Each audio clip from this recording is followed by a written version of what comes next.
नमस्कार दोस्तों, JM electrical channel पर आपका स्वागत है। दोस्तों, आज के इस वीडियो में हम आरसीसीबी और ईएलसीबी के बीच में क्या फ़र्क होता है उसको जानेंगे। और दोस्तों, डायग्राम की मदद से हम दोनों को डिफरेंस देखेंगे और दोनों को कब और कहाँ और किस तरह से यूज़ किया जाता है वो भी देखेंगे। और दोस्तों, दोनों किस तरह के प्रोटेक्शन हमें देती है वो भी जानेंगे। तो दोस्तों, वीडियो पर बने रहिए। वीडियो अच्छा लगे तो वीडियो को लाइक और शेयर जरूर करें और हो सके तो मेरे चैनल को सब्सक्राइब भी करें। दोस्तों, सब्सक्राइब करने का कोई भी पैसा नहीं लगता है, मगर आपके सब्सक्रिप्शन से हमें और भी अच्छे अच्छे वीडियो बनाने का मोटिवेशन ज़रूर मिलता है। तो दोस्तों, चैनल को सब्सक्राइब जरूर करें और वीडियो को शेयर भी करें ज़्यादा से ज़्यादा। तो आइए दोस्तों, हमारे टॉपिक पर वीडियो शुरू करते हैं। तो बात करते हैं सबसे पहले दोस्तों ईएलसीबी की। दोस्तों, ईएलसीबी और आरसीसीबी दोनों डिवाइस दोस्तों देखने में एक जैसे ही लगती हैं, लेकिन दोस्तों ईएलसीबी जो है वो अब आउटडेटेड वर्जन हो चुका है आरसीसीबी का। जो है आरसीसीबी जो दोस्तों होता है वो एडवांस वर्जन है ईएलसीबी का। और दोस्तों, ईएलसीबी अब दोस्तों मार्केट में भी नहीं मिलता है, लेकिन ये तो सिर्फ हमने समझाने के लिए इस वीडियो को बनाया है कि आपको पता चले कि इन दोनों में क्या डिफरेंस है। तो दोस्तों, सबसे पहले बात करते हैं ईएलसीबी की। तो जो ईएलसीबी का जो फुल फॉर्म होता है दोस्तों वो होता है अर्थ लीकेज सर्किट ब्रेकर। और दोस्तों, इसका डायग्राम मैं आपको बताता हूँ दोस्तों ये किस तरह से वर्क करता है। डायग्राम के माध्यम से मैं आपको समझाता हूँ कि इसका काम किस तरह से करता है ये। तो यहाँ पर देखिए दोस्तों, यह इनकमिंग पावर सप्लाई है और ये आउटगोइंग पावर सप्लाई है ईएलसीबी का। और दोस्तों, ईएलसीबी में एक कॉइल होता है जो कि दोस्तों अर्थ वायर के साथ कनेक्टेड होता है। इसमें दोस्तों एक अर्थिंग का भी कॉन्टैक्ट दिया जाता है, यानी कि टोटल दोस्तों ईएलसीबी में फेज़, न्यूट्रल और अर्थिंग इस तरह से 3 इनकमिंग के और 3 आउटगोइंग के कॉन्टैक्ट दिए जाते हैं। यानी कि दोस्तों ये ट्रिपल पोल में अवेलेबल रहता है, सिंगल फेज़ का भी। तो दोस्तों, इसमें किस तरह से ये फंक्शन करता है वो जान लेते हैं सबसे पहले। तो देखिए, यहाँ पर इनकमिंग सप्लाई जैसे ही आता है और जैसे ही हम स्विच ऑन करते हैं तो आउटगोइंग लोड को चला जाता है। अब दोस्तों, यहाँ पर क्या होता है कि जैसे ही लोड को सप्लाई जाता है तो नॉर्मल कंडीशन में ईएलसीबी के अंदर जो एक कॉइल रहता है वो नॉर्मली वर्क करता रहता है जब तक कि कोई फॉल्टी कंडीशन क्रिएट नहीं होती है। लेकिन जैसे दोस्तों किसी भी तरह का फॉल्टी कंडीशन क्रिएट होता है और लोड के साथ में दोस्तों अर्थ वायर लगा रहता है, उस अर्थ वायर को हमें ईएलसीबी के साथ जोड़ना पड़ता है। और अर्थिंग भी प्रॉपर अर्थिंग होना ज़रूरी है हमारे घर में, तो ही ईएलसीबी वर्क करता है। तो जैसे ही दोस्तों कोई फॉल्टी कंडीशन क्रिएट हो जाती है तो लोड से अर्थ वायर में कुछ ना कुछ करंट लीकेज होगा। और जैसे ही वो लीकेज करंट इस अर्थ वायर के थ्रू ईएलसीबी की कॉइल में आएगा, ईएलसीबी की कॉइल एक्टिवेट हो जाएगी और ये प्लंजर जो होता है, जो मेन पावर के साथ जुड़ा हुआ रहता है, उसको दोस्तों खींच लेगी अपनी तरफ और दोस्तों जो मेन पावर होता है उसको डिस्कनेक्ट कर देगी, यानी कि दोस्तों ईएलसीबी को ट्रिप करवा देगी।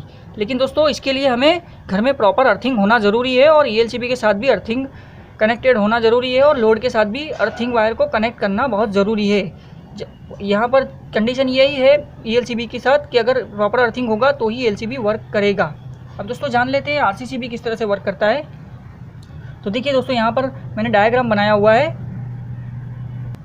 सबसे पहले जान लेते हैं आरसीसीबी के फुल फॉर्म को। दोस्तों, आरसीसीबी को रेसिडुअल करंट सर्किट ब्रेकर के नाम से भी जाना जाता है और दोस्तों कई जगह पर आरसीसीबी को आरसीडी के नाम से जाना जाता है, यानी कि रेसिडुअल करंट डिवाइस।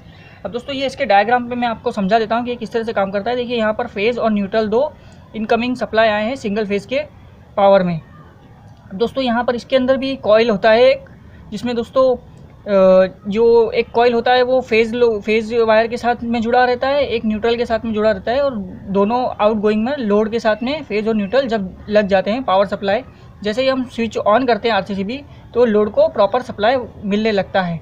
अब दोस्तों इसमें होता क्या है कि जैसे ही लोड की अगर फॉल्टी कंडीशन हो जाती है लोड पर किसी भी तरह का, तो दोस्तों यहाँ पर क्या होता है कि जितना करंट फेज़ में से निकला है उतना ही करंट न्यूट्रल में रिटर्न आ जाता है। तब तक आरसीसीबी नॉर्मल कंडीशन है, तब की बात है ये, तब तक नॉर्मल वर्क करेगा आरसीसीबी। लेकिन दोस्तों जैसे ही किसी भी तरह का लीकेज करंट आता है और फेज़ और न्यूट्रल के बीच में कोई करंट डिफरेंस पैदा हो जाता है, जैसे कि मैं आपको एग्जांपल दूं कि 30 मिली एम्पियर का आरसीसीबी है। अब यहाँ से मानिए 1 एम्पियर का जो करंट फ्लो हो रहा है सर्किट में से, फेज़ में से, और न्यूट्रल में 1 एम्पियर रिटर्न हो रहा है। लेकिन किसी फॉल्टी कंडीशन की वजह से लोड में से दोस्तों 30 मिली एम्पियर से ज़्यादा का करंट लीकेज मारता है, तब दोस्तों इसमें जो 30 मिली एम्पियर का डिफरेंस पैदा हो जाएगा फेज़ और न्यूट्रल के बीच में। तो ऐसी कंडीशन में दोस्तों यहाँ पर एक और कॉइल बना रहता है जिसे सेंसिंग कॉइल कहते हैं, वो एक्टिवेट हो जाता है और दोस्तों वो प्लंजर को खींचता है अपनी ओर और आरसीसीबी को ट्रिप करवाता है। देखिए यहाँ पर ये जैसे ये एक्टिवेट होगा और इसको प्लंजर को खींचेगा और ये अपना जो कॉन्टेक्ट होता है उसको डिस्कनेक्ट कर देगा आरसीसीबी को और पावर ऑफ का कमांड दे देगा और आरसीसीबी ट्रिप हो जाएगा। तो दोस्तों ये इस तरह से वर्क करता है। अब आरसीसीबी में दोस्तों अर्थिंग होना ज़रूरी नहीं है, लेकिन फिर भी हमारी ह्यूमन सेफ्टी के लिए अर्थिंग घर में करवाना बहुत ज़रूरी है।